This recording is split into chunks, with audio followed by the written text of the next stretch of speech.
Gameplay 2 Jangler Onyx di Grand Final MP Season 15. Onyx Kairi.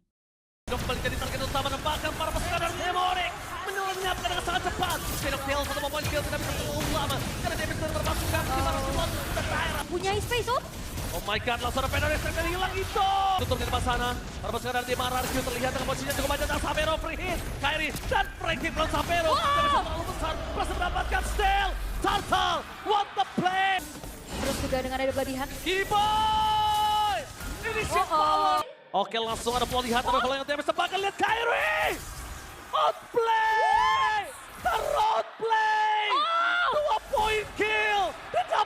Tidak berhasil tumbang.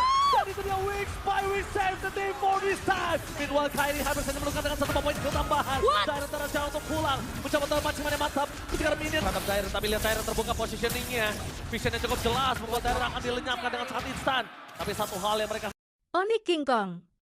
Yes sir, meron siyang dito ang baba na buhay! At nilinisin na rin siya ni King Kong doon. Dapat sa blade mula dito kay King Kong. At napatay na nga si Sanji. Ngayon naman si JP napatay din. Si Sanji natontan siya dito habang dito mag-isama. Force na ko po. Dalawa kagad na patay. King Kong dito ay nagwawala ng Team Liquid Philippines. At makikita na nga ata natin ang bagong kakatawan sa lakas